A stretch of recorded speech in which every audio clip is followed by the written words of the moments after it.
नमस्कार दोस्तों। आपको पता है हमारे देश के अंदर दो इंपॉर्टेंट पॉलिसीज होती हैं जिसको कहा जाता है फिस्कल पॉलिसी और दूसरा होता है आपका मॉनेटरी पॉलिसी। जो फिस्कल पॉलिसी होता है ये रिलेट करता है आपका सरकार से, गवर्नमेंट से, जहां पर जो सरकार का एक्सपेंडिचर हो गया, जो टैक्सेस हो गए, उसमें जब बदलाव किए जाते हैं तो उसको हम फिस्कल पॉलिसी कहते हैं। लेकिन जो मॉनेटरी पॉलिसी होता है इसका कार्यकाल जो है, इसका जितनी भी चीजें हैं वो आपका देखा जाता है आरबीआई के द्वारा, रिजर्व बैंक ऑफ इंडिया के द्वारा, जहां पर जो मनी की सप्लाई है उसमें चेंज करने की कोशिश की जाती है।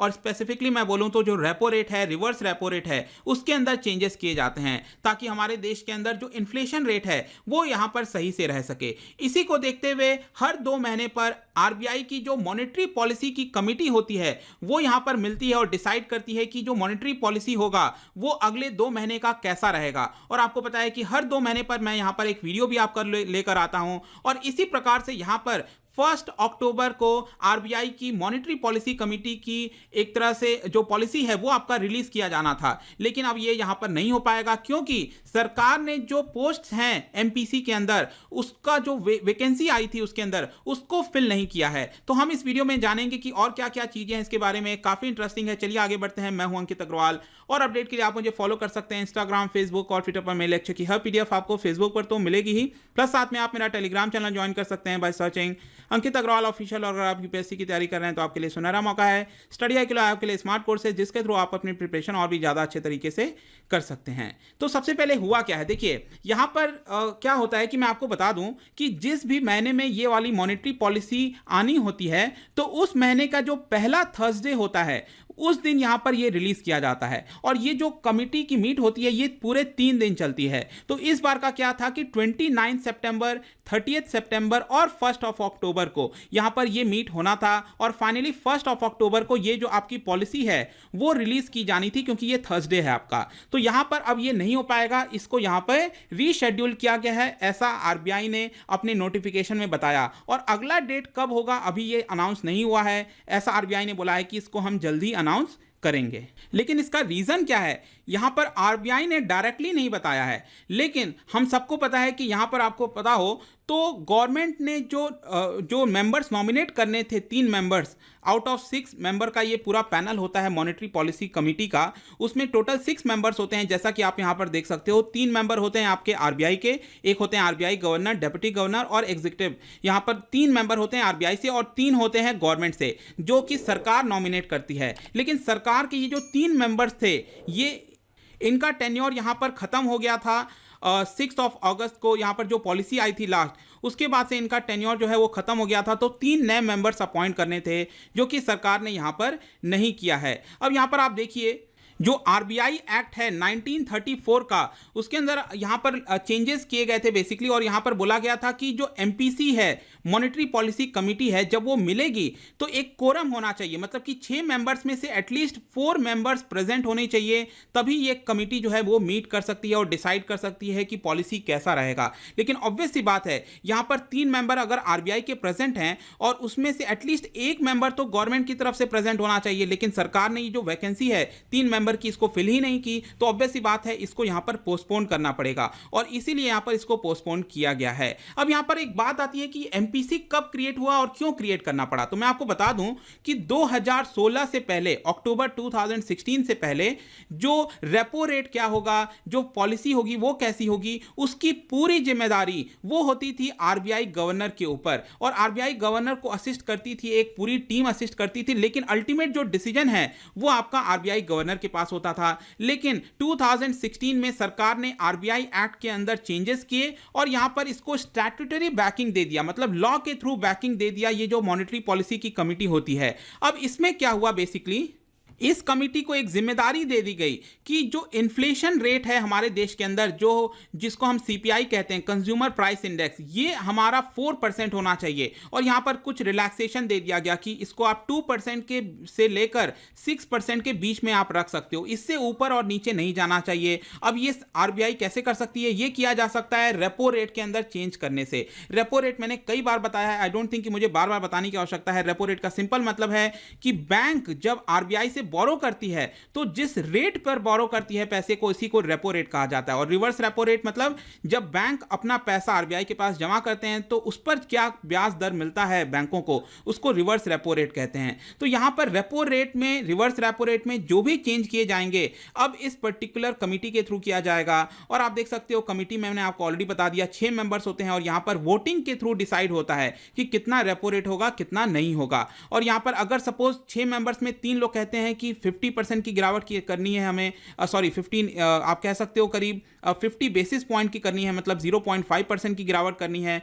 3 मेंबर्स कहते हैं नहीं, हम कोई भी गिरावट नहीं करना चाहते, तो जो फाइनल डिसीजन है इस मामले में वो चला जाता है आरबीआई गवर्नर के पास। तो ये सारे इंपॉर्टेंट चीजें आपको ध्यान रखनी है। अब यहां पर बात आती है कि जो एमपीसी के मेंबर्स हैं उनको सेलेक्ट कैसे किया जाता है। देखिए जो आरबीआई के 3 मेंबर्स हैं तो वो तो आरबीआई के थ्रू ऑटोमेटिक आ जाते हैं, तो इसमें ऐसा कोई बात नहीं है। जो आरबीआई गवर्नर हैं वो ऑटोमेटिकली इसके हेड बन जाते हैं एमपीसी के। जो आरबीआई के डिप्टी गवर्नर हैं वो मॉनेटरी पॉलिसी डिपार्टमेंट के यहां पर चार्ज दे दिया जाता है। जो एग्जीक्यूटिव डायरेक्टर हैं वो पूरे मॉनेटरी पॉलिसी के मेंबर्स को यहां पर देखते हैं। और जो बाकी के 3 गवर्नमेंट के द्वारा नॉमिनेट मेंबर्स होते हैं तो गवर्नमेंट क्या करती है कि एक कमिटी गठित करती है। ये कमिटी डिसाइड करती है कि 3 मेंबर्स कौन होंगे। तो इस बार जो 3 मेंबर्स होने थे इसको सरकार नहीं कर पाई इस बार, और यही सबसे बड़ा चिंता की बात है। और आप देख सकते हो ये जो आपके मेंबर्स होते हैं इनका टेन्योर होता है 4 साल का। आप ध्यान रखिएगा, इनका टेन्योर होता है 4 साल का टेन्योर होता है। और आपको पता है 2016 में ये फॉर्म हुआ था और अब ये 2020 हो गया है, तो इनका काम खत्म हो गया था।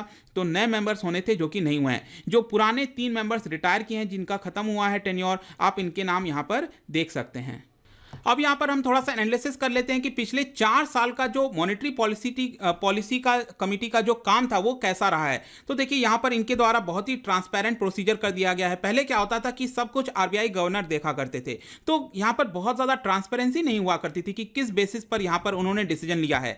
लेकिन यहां पर आप देख सकते हो आप कि जो मॉनेटरी पॉलिसी कमिटी के 6 मेंबर्स होते हैं वो सभी कुछ को यहां पर डिस्कस करते हैं कि डोमेस्टिक का यहां पर सिनेरियो कैसा है, इंटरनेशनल सिनेरियो कैसा है, उसके बाद डिसाइड किया जाता है कि रेपो और रिवर्स रेपो रेट कैसा रहेगा। और यहां पर मैंने आपको ऑलरेडी बताया कि वोटिंग प्रोसेस के थ्रू किया जाता है। अभी तक अगर आप देखेंगे तो 2-3 ही मामले ऐसे आए थे जहां पर जो वोटिंग के थ्रू यहां पर चीजों को डिसाइड करना पड़ा था। अभी तक क्या होता था, यूजुअली कंसेंसस के थ्रू सब कुछ बिल्ड हो जाता था, लेकिन 2 बार ऐसे मौके आए थे जहां पर वोटिंग करानी पड़ी थी। और अभी के लिए अगर आप देखोगे तो जब से एमपीसी फॉर्म हुआ है उसके बाद से करीब 2.5% की गिरावट की गई है रेपो रेट के अंदर। तो अभी रेपो रेट कितना हो गया है, 4% के आसपास। जब स्टार्टिंग में मॉनेटरी पॉलिसी कमिटी बनी थी तो रेपो रेट था करीब आपका 6.5% के आसपास, लेकिन ये अब गिरकर हो गया है 4% अभी के मामले में। लेकिन प्रॉब्लम क्या है, ऑल्दो रेपो रेट में गिरावट हुई है लेकिन इसका जो बेनिफिट होना चाहिए था लोगों के पास, मतलब लोगों को भी यहां पर सस्ते ब्याज दर पर लोन मिलने चाहिए थे, वो उतना ज्यादा पास ऑन नहीं हो पाया है। अब यहां पर जो मॉनेटरी पॉलिसी कमिटी के मीट में डिले आया है, ये इससे क्या मतलब निकलता है, मतलब कि हम इससे क्या निकाल सकते हैं, कि क्या समझ सकते हैं। देखिए यहां पर जो इंटरेस्ट रेट होते हैं वो किसी भी इकोनॉमी के लिए काफी इंपॉर्टेंट रोल प्ले करते हैं। और स्पेसिफिकली अगर आप देखोगे इस समय जो जिस तरह की इकोनॉमी चल रही है यहां पर कोविड-19 के चलते, तो काफी सारे चैलेंजेस हैं। तो ये जो आपका डिले हुआ है मॉनेटरी पॉलिसी की कमिटी में, वो शायद नहीं होना चाहिए था, क्योंकि इकोनॉमी के अंदर इस समय लिक्विडिटी की आवश्यकता है, लोन देने की आवश्यकता है, क्रेडिट ऑफटेक अच्छे से नहीं हो पाया है। तो ये अगर मॉनेटरी पॉलिसी यहां पर ऐसा बताया जा रहा था कि इस बार ग्रोथ का भी अनुमान देगी, जो इन्फ्लेशन है वो कैसा रहेगा, तो ये सारी चीजें टाइम टू टाइम होनी चाहिए, अदरवाइज इकोनॉमी के लिए ठीक नहीं रहता है। इनफैक्ट यहां पर जो चीफ इन्वेस्टमेंट स्ट्रैटेजिस्ट हैं, फाइनेंशियल सर्विसेज हैं, वो यहां पर उनका ये मानना है कि जो इकोनॉमी है वो इस समय सीरियस चैलेंज से गुजर रही है। और इस समय यहां पर जो इकोनॉमिक इमरजेंसी है एक तरह का आप कह सकते हो आज के डेट में हमारे देश के अंदर जीएसटी कंपनसेशन को लेकर,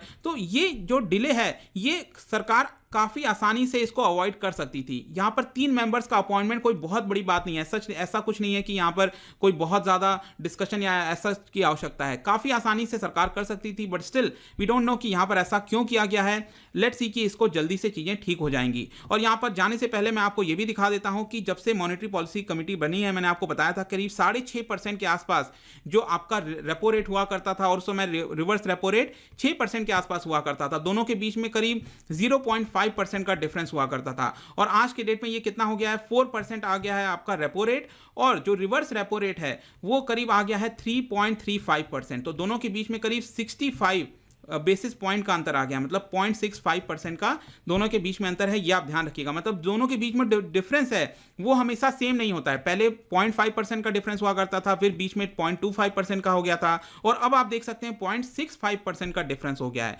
तो ये चीज़ आपको ध्यान रखना है। लेकिन जैसा मैंने आपको बताया कि जिस तरह से यहाँ पर गिरावट हुई है, सेम तरह से जो आपका लोन इंटरेस्ट रेट में यहाँ पर गिरावट होनी चाहिए वो उतना अच्छे से नहीं हो पाया है। और जाने से पहले मैं आपके लिए एक क्वेश्चन लेकर आया हूं regarding reserve bank of India. आपको बताना है इन 3 स्टेटमेंट में कौन कौन से स्टेटमेंट आपके करेक्ट हैं।